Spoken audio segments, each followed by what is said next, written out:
Saudações.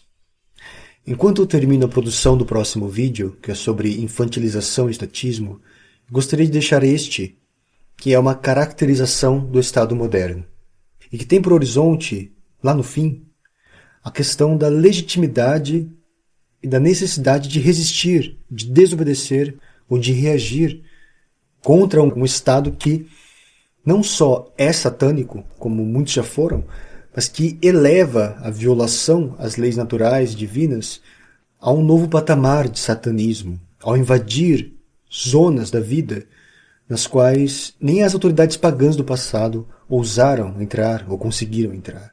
Um Estado que aperfeiçoa continuamente a arte do parasitismo, que força a população a colaborar com sua própria humilhação e seu próprio sacrifício. Antes de mais nada, eu quero deixar claro que estou ciente do perigo da contaminação das fileiras religiosas, seja de ordenados ou de leigos, pelo veneno do ativismo. Isto é, quando a ação que se imagina política atinge um tal nível de obsessão que cega as pessoas para os fins últimos dela mesma, recrudescendo e corroendo as potências mais elevadas da alma, como o intelecto. Eu não falo como um porta-voz da igreja, obviamente. Eu não falo como uma autoridade. Isto não é um apostolado. Eu falo como um cientista social, munido de antropologia, filosofia e alguma teologia, etc., que, por ser cristão, por ser católico, opera as ferramentas analíticas devidamente esterilizadas de um modo cristocêntrico e eclesiocêntrico, sempre tentando permanecer fiel à tradição, à doutrina e ao magistério da igreja. É importante dizer isso. Aliás, é com uma encíclica papal que eu gostaria de iniciar a exposição. Eu vou apenas citá-la, para que ela permaneça em nossas mentes ao longo dessa exposição, mas ela irá retornar só no final. Nesta encíclica, de 10 de janeiro de 1890, o Papa Leão XIII retoma definições tomistas quando fala dos deveres civis dos cristãos e das condições nas quais é lícito desobedecer ao Estado. A lei não é outra coisa que um ditame da reta razão promulgado pela autoridade legítima para o bem comum. Reta razão não se pode chamar aquela que discordar da verdade e razão divina, e, quanto a bem verdadeiro, certamente não o é o que estiver em contradição com o bem supremo e imutável, e, por conseguinte, torcer e desviar as vontades humanas do amor de Deus. Portanto, quando as leis são contrárias à reta razão, ao bem comum e às leis divinas, elas, como diz o Papa, sequer são leis. Isto dito, vamos à caracterização do Estado moderno. O Estado moderno não é a mesma coisa que o Estado tradicional. O Estado moderno é algo diverso, diferente e sui generis. O Estado moderno não é ativitas de que fala Santo Tomás de Aquino. Para Santo Tomás, o homem, sendo por natureza um animal social, precisa viver em comunidade para alcançar a sua plenitude. Ativitas surge como desenvolvimento natural da família, domus, e da aldeia, vicus, formando uma comunidade completa e autossuficiente, uma communitas perfecta. Em tal concepção, ativitas não pode competir com a domus, com a casa, e com a vicus, a comunidade, o bairro, a comunidade básica de lares. O Estado não pode tomar para si funções que são naturalmente da casa. A cidade possui uma comunidade política, enquanto a casa tem uma comunidade econômica. O que significa dizer que a casa é uma comunidade econômica? Ora, oikonomia é a administratio domus, administração doméstica, a gestão natural das coisas necessárias à vida e da comunidade doméstica, visando o bem da família. É importantíssima essa distinção, essa linha divisória. A domus é o território dos atos privados. Ativitas, por seu turno, como o nome diz, é a administração da cidade, o território dos atos públicos. A domus é governada por um pater familias, por um pai de família, enquanto a ativitas é governada por um rei ou um príncipe. Essa distribuição de prerrogativas e essa distinção de papéis são conformes à natureza, conforme à lei natural, à realidade das coisas. Claro, a autoridade civil, nesses termos, vem de Deus, mas é exercida pela natureza social do homem e pela ordem racional que rege a comunidade. A lei civil deve derivar da lei natural e não pode contrariá-la. Um Estado não pode usurpar honras e responsabilidades do lar ou das células familiares, principalmente porque o lar e as células familiares são o seu próprio princípio orgânico. Seria como se uma árvore atentasse contra a própria raiz. Onde quer que se encontre um Estado que, ao invés de proteger a inviolabilidade da família, da qual ele é um desenvolvimento orgânico, de ajudá-la com outras famílias a atingir um bem maior que sozinha ela não conseguiria, onde o Estado, ao invés disso, invade a domus, invade o lar, usurpa o papel do pater familias, usurpa as prerrogativas primárias, familiares e locais da oeconomia e regula atos privados como se fossem de interesse público, então o Estado já não está enraizado nas leis naturais. Devemos até nos perguntar onde então ele repousa. Onde ele está enraizado, já que, com certeza, na família não é. A Civitas, domesticamente concebida, vemos ela funcionar no mundo medieval que dava uma grande importância aos chamados corpos intermediários, a família, o clã, as guildas, as ordens religiosas, etc. A ideia de um Estado centralizador e totalizador é completamente estranha ao mundo medieval, isto é, ao catolicismo no Prime. Ela só surge na modernidade, quando a esfera política é transformada profundamente pelo cataclismo de novas filosofias ou teologias políticas, novas filosofias ou teologias da história, e os príncipes que antes sabiam seu lugar começam a rivalizar com a igreja e a verem-se no direito ou no dever de realizarem o império, o milênio, a dominação total. E é justamente pela memória da Civitas medieval e tomista que autores da tradição contra-revolucionária como Demetre irão valorizar os corpos intermediários como protetores da liberdade frente ao Estado centralizador moderno. O Estado moderno é uma monstruosidade na história política universal. Para ajudar na caracterização dessa monstruosidade, eu vou citar alguns autores, ao longo da minha exposição, que são eles mesmos muito modernos. Citá-los não significa adesão ao seu pensamento, às suas teorias, mas não há como falar da estrutura diabólica do Estado moderno sem citá-los. A primeira coisa a perceber é a confusão ou inversão entre o público e o privado, que é uma das mudanças que fundam a modernidade política. Hannah Arendt, em seu A Condição Humana, analisa como a modernidade promoveu uma inversão entre as esferas pública e privada, rompendo com a clara distinção que existia na antiguidade e no medievo. Na polis grega, a esfera pública, simbolizada pela ágora, era o espaço da ação política, da deliberação coletiva e da liberdade dos cidadãos. Já a esfera privada, a oikos, estava voltada à vida doméstica e à satisfação das necessidades biológicas e familiares. Arendt observa que, com o advento da sociedade moderna, atividades que antes pertenciam ao âmbito privado, trabalho, consumo, manutenção da vida, são lançadas para dentro do domínio público, deslocando para o Estado funções que antes eram do domínio familiar e pessoal. Essa transformação, segundo ela, não apenas altera a natureza da política, mas também permite que o poder público se imiscua na vida íntima dos indivíduos, assumindo um papel paternalista. O efeito dessa inversão é, nas palavras de Arendt, que a distinção entre o público e o privado torna-se difusa, e o espaço público perde seu caráter de lugar da liberdade e da ação. Ao tratar a vida privada como objeto de regulação e controle, o Estado moderno se coloca como substituto da autoridade familiar, tomando para si responsabilidades que historicamente eram desempenhadas no lar. Essa progressiva absorção da esfera privada pelo poder público exemplifica, na visão de Arendt, o deslocamento da liberdade individual para o domínio coletivo estatal, criando uma dinâmica na qual a alegada proteção do bem comum justifica, muitas vezes, a invasão da autonomia pessoal. Portanto, em resumo, no mundo antigo, medieval, sempre estiveram claramente bem delimitadas a esfera pública e a esfera privada. O Estado termina onde começa a domus. Na domus, isto é, na casa, no âmbito dos processos vitais, o Estado não entra. E a delimitação aqui não é exatamente física, pois o membro da comunidade política, onde quer que ele esteja, constitui essa zona privada inviolável. Ou seja, nem sobre o corpo dos cidadãos o Estado tinha o direito de agir, a não ser, é claro, que a pessoa cometesse um crime. E somente então o poder estatal podia reivindicar a posse do corpo dessa pessoa, desse criminoso, no caso, para puni-lo, obviamente. É disso que fala, por exemplo, Giorgio Agamben em O Poder Soberano e a Vida Nua. Para o poder estatal tomar posse do corpo de alguém, é preciso primeiro deslocá-lo da esfera da proteção jurídica.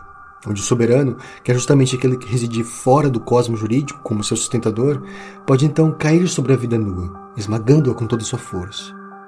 Ou seja, de certa forma, o Estado moderno já parte do pressuposto de que somos todos criminosos. Não adianta provar o contrário. Para o Estado moderno, é como se já fosse crime termos nascido.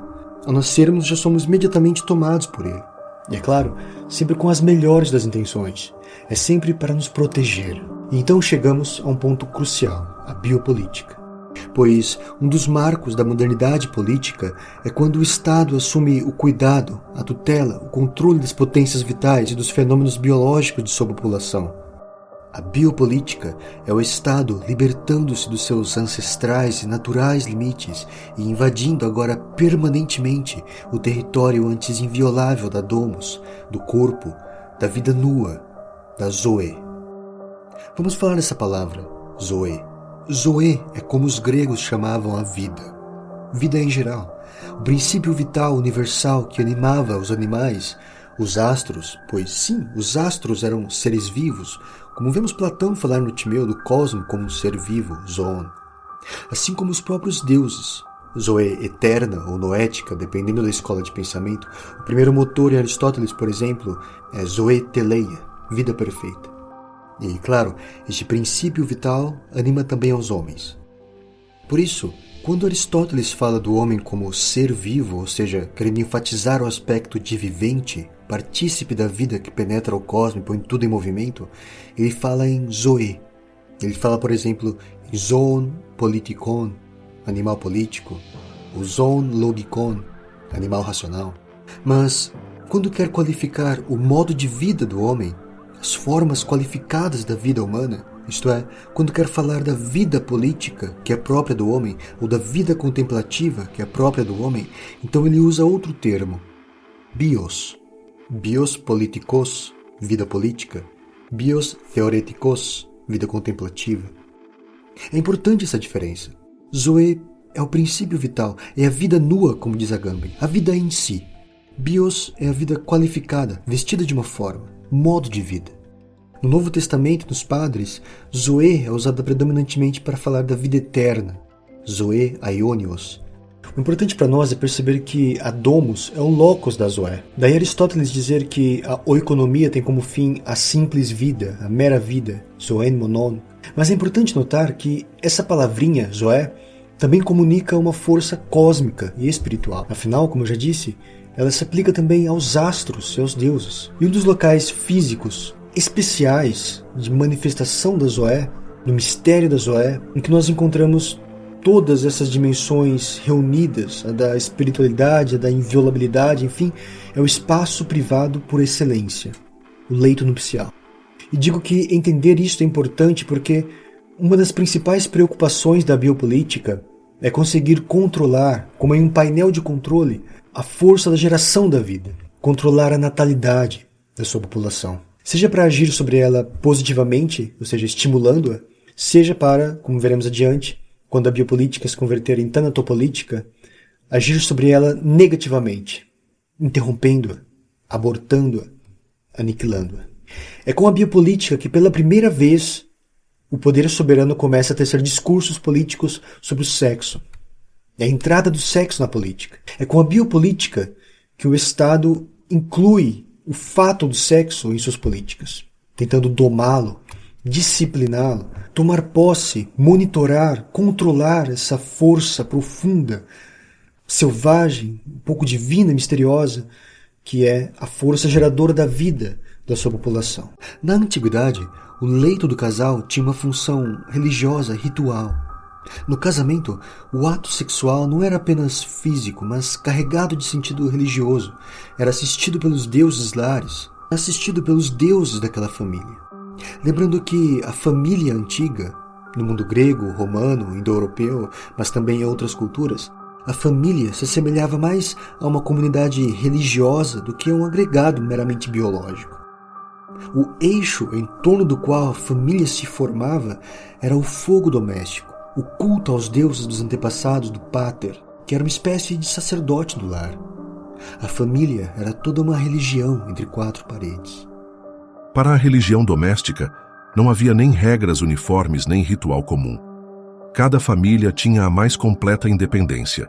Nenhum poder exterior tinha direito de dar regras para esse culto ou crença. Não havia outro sacerdote além do pai. Para além das 4 paredes, vigorava a religião cívica, a religião política, digamos assim, em cujos grandes ritos todos os membros da cidade estavam obrigados a participar. Claro, o poder público não era indiferente à religião doméstica. Pelo contrário, este era o fundamento da ordem cívica. Os deuses cultuados na religião doméstica deviam ser reconhecidos pelo Estado, e leis regulavam assuntos ligados a ela, como casamento, herança, adoção, etc. Mas essas intervenções externas só faziam sentido porque o próprio Estado era visto como um desenvolvimento orgânico das famílias. A Civitas Romana se via como o prolongamento e expansão da Domus. Isto garantia uma clara divisão dos territórios público e privado. A autoridade da religião cívica não podia usurpar a autoridade do pater familias, do sacerdote do lar. O pontífice de Roma, ou o arconte de Atenas, podia certificar-se de que o pai de família cumprisse todos esses ritos religiosos, mas não tinha o direito de obrigá-lo a nenhuma modificação.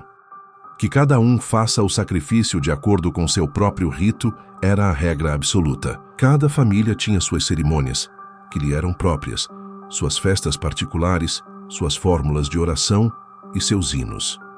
O pai, único intérprete e pontífice dessa religião, era o único que tinha o poder de ensiná-la, e não o podia fazer senão a seu filho. Os ritos que faziam parte essencial dessa religião doméstica eram patrimônio ou propriedade sagrada, que a família não participava a ninguém e que era até proibido revelar a estranhos.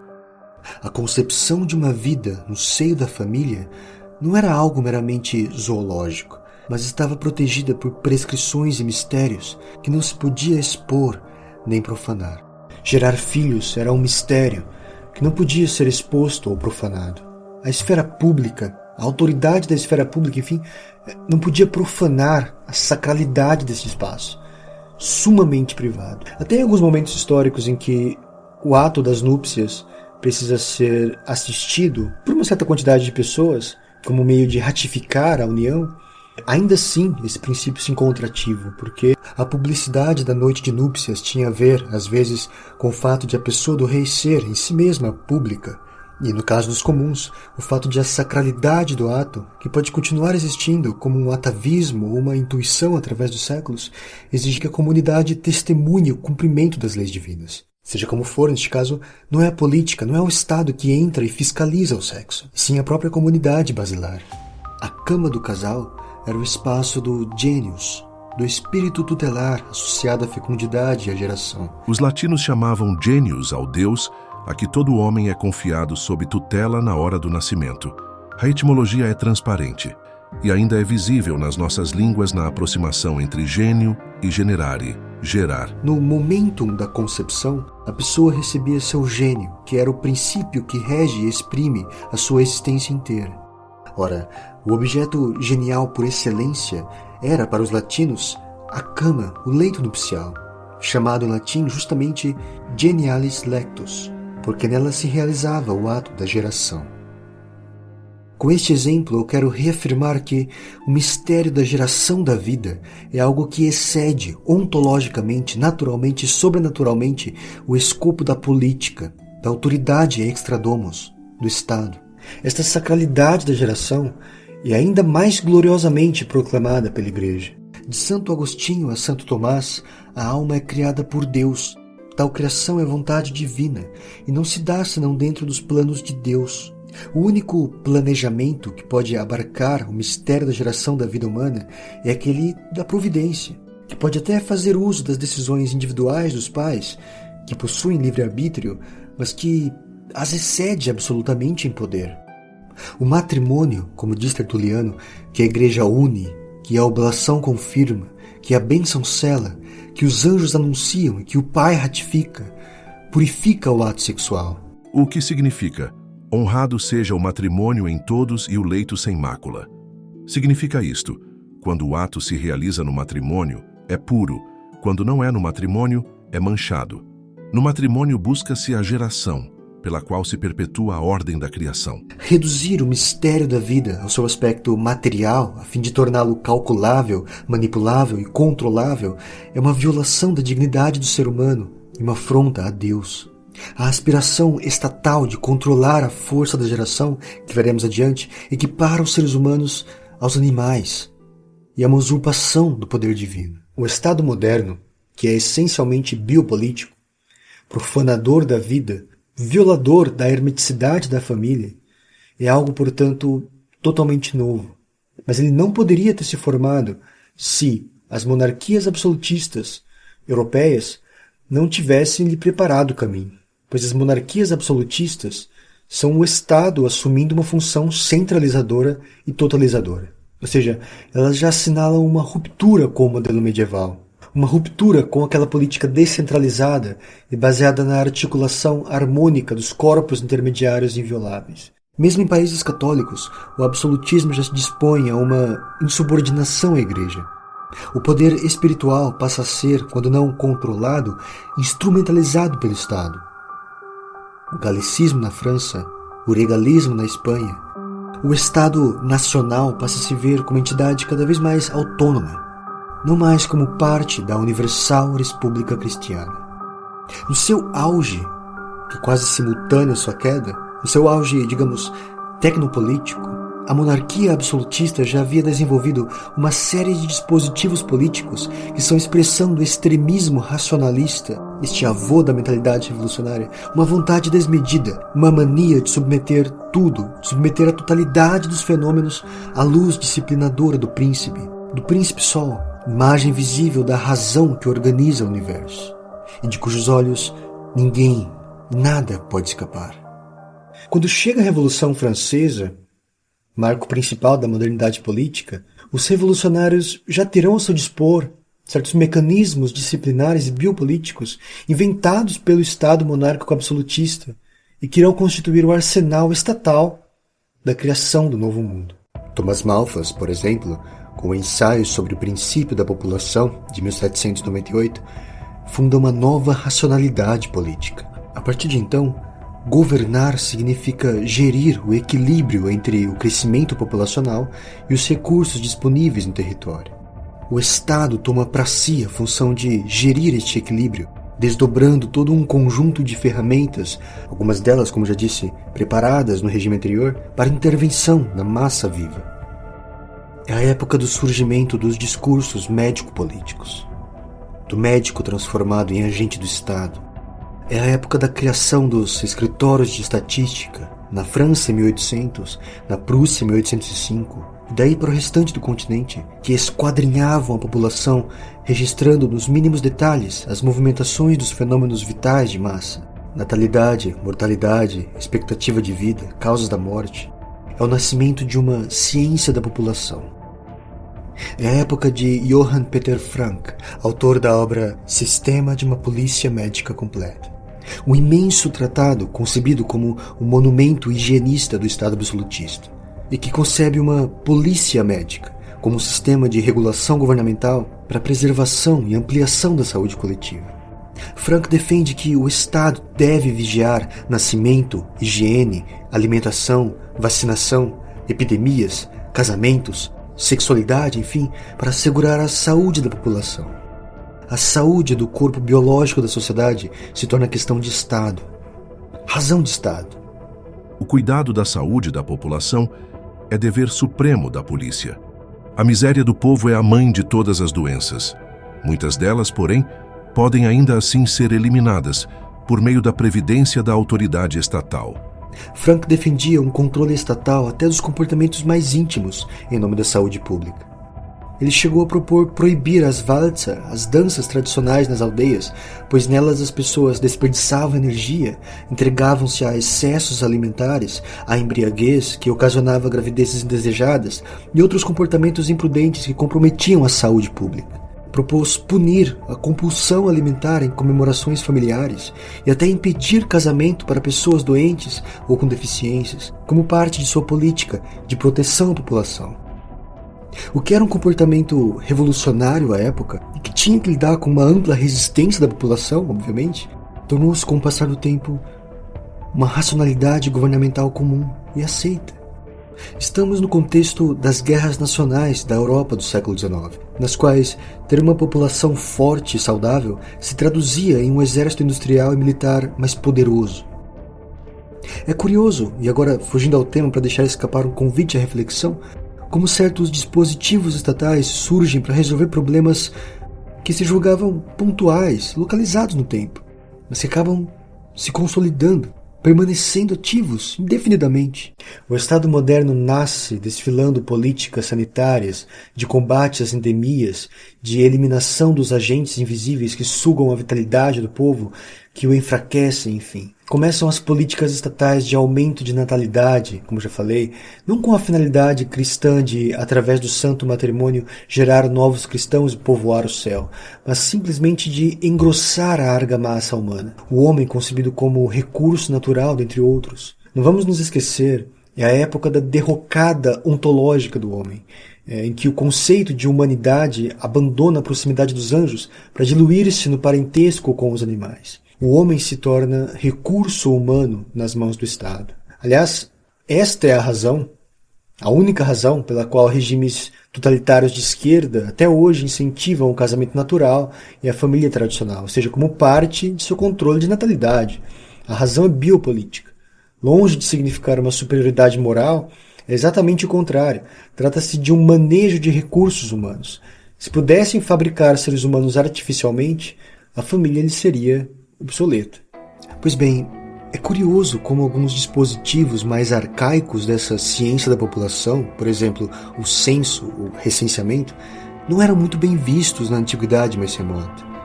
Por exemplo, lemos que o recenseamento de Israel foi uma ideia sussurrada a Davi por Satanás. Satanás levantou-se contra Israel e levou Davi a fazer um recenseamento de Israel. Literalmente, numerar Israel. Por causa disso, por causa do ato de contar seu povo, sua população, Deus fulminou 70 mil israelitas com a peste. O Senhor enviou então uma peste sobre Israel, e morreram 70 mil homens de Israel.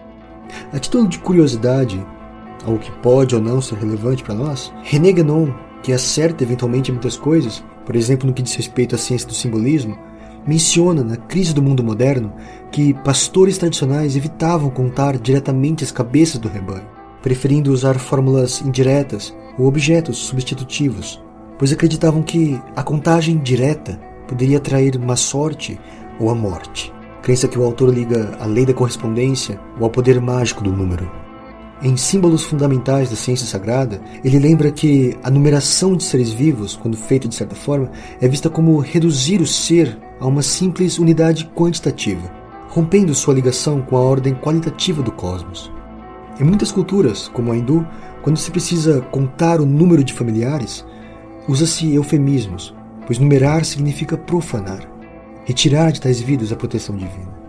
O fato é que há uma relação obscura, porém digna de nota devido à sua recorrência nas tradições, entre o recenseamento e a morte. O que fica ainda mais perturbador quando percebemos que, de fato, historicamente, a biopolítica, a arte de cuidar do rebanho humano, submetê-lo a contagens e controles cada vez mais minuciosos, acaba se tornando, de fato, tanatopolítica, a política da morte. É justamente porque o Estado reivindicou o direito de invadir átomos para proteger a vida, fortalecer a vida, aumentar a vida, que ele pode então, em posse de tal poder, com a vida em suas mãos, agir negativamente sobre ela, produzindo a morte. A atividade fundamental do poder soberano é a produção da vida nua como elemento político originário. O soberano é aquele que detém o poder de fazer morrer e de deixar viver, o poder de fazer viver e de deixar morrer. Ao mesmo tempo, excluindo a vida nua e capturando-a dentro da ordem política, o estado de exceção constitui, precisamente em sua separação, o fundamento oculto sobre o qual repousa todo o sistema político. Em outras palavras, quando a vida é permanentemente capturada, absorvida pela política, a produção da morte se torna, para o Estado, a liturgia de sua incessante renovação. A ação negativa sobre a vida, sobre essa vida que foi capturada pelo poder soberano, pelo poder do Estado moderno, pode se dar, por exemplo, de modo seletivo, como pelas medidas de esterilização compulsória de incapazes. Nas primeiras décadas do século XX nos Estados Unidos, um dos epicentros da biopolítica, em alguns estados do Sul, mulheres pobres, reprovadas em testes de coeficiente de inteligência, são esterilizadas à força. São levadas à força para hospitais e acordam sem as trompas. E tudo com aval, colaboração ou a própria agência do Estado. Edwin Black mostra esse capítulo esquecido da história americana em War Against the Weak, um livro de 2003. Não é preciso dizer. Algo assim era inimaginável no mundo pré-moderno. Inimaginável na política antiga, na política medieval. Aliás, diga-se de passagem, os institutos eugenistas americanos, que eram entusiastas dessas práticas, continuarão existindo, quiçá até hoje, apenas com seus nomes trocados e operando por novas terminologias, novos métodos, já que depois da Segunda Guerra Mundial se tornou inconveniente utilizá-los, né? Mas a ação negativa sobre a vida e a produção da morte pode se dar de modo mais direto, como nos incontáveis assassinatos em massa de que o Estado moderno, principalmente em seus picos revolucionários, foi o grande agente. E aqui chegamos a um ponto crucial deste vídeo. Nós não estamos falando dos assassinatos de populações inimigas, porque tais assassinatos se inserem na lógica da guerra. Mas estamos falando daqueles assassinatos que se dão contra a própria população. Afinal, é sobre ela que o poder soberano do Estado biopolítico e tanatopolítico tem direitos.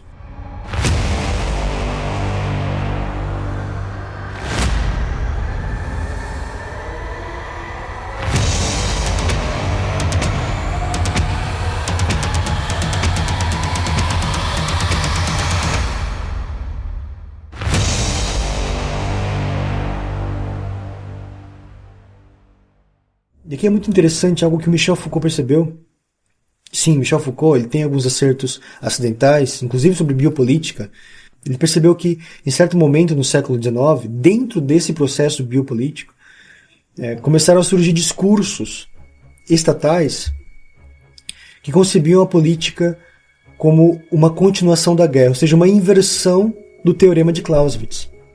Para Clausewitz, a guerra é uma continuação da política, mas nesses discursos biopolíticos que surgem no século XIX, é possível identificar uma outra lógica, que é a política como continuação da guerra. Ou seja, a política moderna é uma guerra perpétua. Contra quem? Se não contra a sua própria população. O Estado moderno, em sua face tanatopolítica, é um ora latente, ora explosivo democídio. Um assassínio da própria população. Este democídio pode ser operado simplesmente retirando da população suas armas de defesa e deixando-a exposta ao perigo da morte, ou expondo a população à escassez calculada, ou utilizando o próprio aparato estatal para eliminá-la diretamente. Por ter tomado o lugar do pater familias, o Estado passa a exercer o mesmo direito sobre sua prole, sobre sua população, que o antigo pai de família tinha sobre seus filhos, isto é, o direito de escravizá-los. E o direito de decidir sobre a vida e a morte deles. O direito de matá-los. O de expô-los à morte e deixá-los morrer. De matá-los, aliás, antes mesmo de virem à luz. O direito de permitir que sejam abortados. Não é por acaso que as vítimas do Estado moderno são geralmente inocentes. Isto é, pessoas que não podem ser classificadas como criminosas, ou que não venham a ser classificadas como tal, senão por certas manobras jurídicas abusivas, claramente arbitrárias. Chegamos finalmente ao ponto. O Estado moderno é fundado no sacrifício do Homo Sacer, no sacrifício de inocentes. Eis o plot twist. No fim das contas, o Estado moderno não tomou a vida para si para cuidar dela, e sim para pastoreá-la, com vistas a sacrificá-la. O Estado moderno perpetua, sob a máscara da racionalidade, a antiga necessidade do sacrifício. O homem é consumido em uma liturgia de destruição que já não ousa dizer seu nome. Não é porque a vida do inocente se tornou sem valor que ela é eliminada. e sim pelo contrário, porque o sangue inocente, desde sempre, constituiu o máximo valor. Esse monstro leviatânico é o celebrante de um ritual permanente em que corpos são disciplinados, normalizados, sacrificados.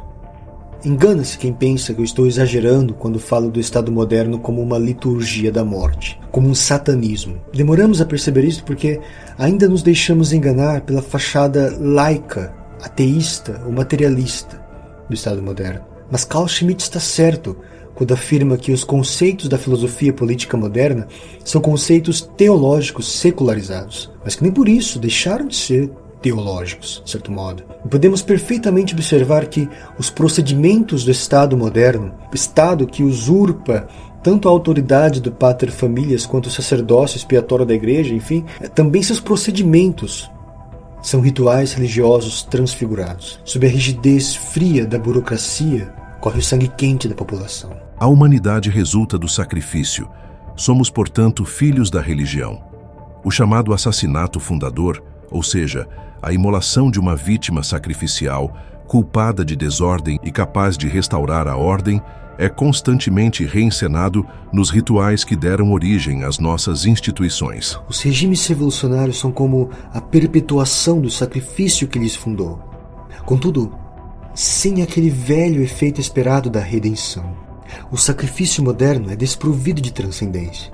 Sua verdade é demoníaca, pois exige vítimas, sem produzir a redenção. As ideologias modernas que animam os estados de nossa época substituem a transcendência por uma liturgia imanente do poder, em que o homem é destruído em nome da salvação terrestre, que nunca se concretiza.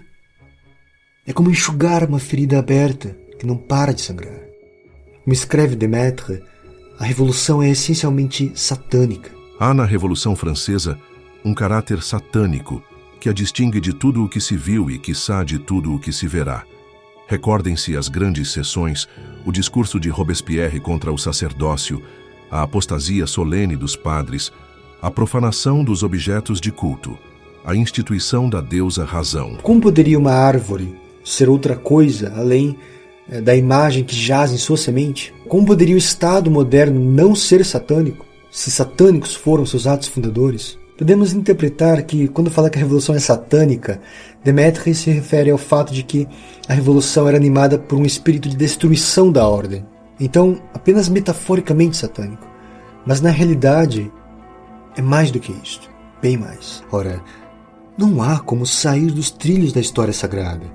Ou o homem adora a Deus, ou adora a Satanás, mesmo que sem saber.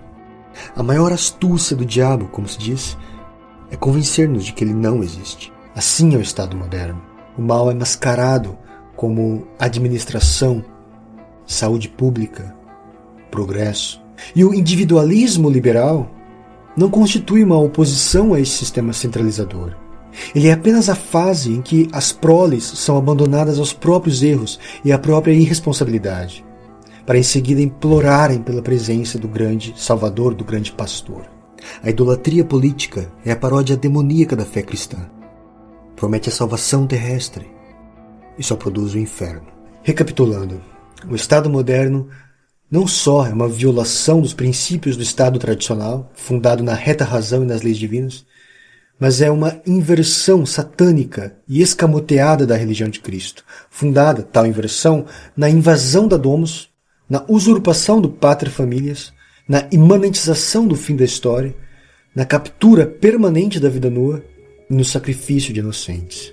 O que há de mais perturbador no Estado moderno, neste satanismo institucionalizado, é que ele força sua população, seus cativos, a participar de seus crimes, a participar de seus sacrifícios.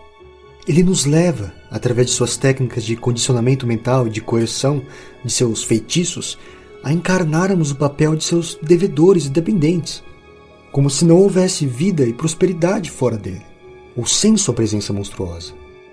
Não vou entrar aqui naquela discussão de se um cristão peca ao pagar impostos quando sabe que tais impostos serão usados para a obra de Satanás. É uma questão complexa, se ele pode ser considerado cúmplice dos crimes dos rituais satânicos do Estado. O fato é que os frutos dos nossos esforços sob a forma de impostos, são escoados pelo Estado para a deformação, corrupção e perdição das almas. E não de uma ou poucas, o que já seria bastante problemático, mas de uma multidão de almas. E se isto é mais evidente quando o governo é de esquerda e promove o satanismo prático mais abertamente, é importante perceber que, na verdade, o satanismo estatal é praticado mesmo quando o governo da vez acredita ser conservador ou antirrevolucionário, porque é da própria estrutura do Estado moderno. A própria manutenção de um tal Estado é em si mesma demoníaca. Através do Estado moderno, que é um sistema parasitário de perpetuação da rapina e de sacrifício de inocentes, Satanás instalou um mecanismo pelo qual o trabalho do homem retroalimenta a corrupção das almas.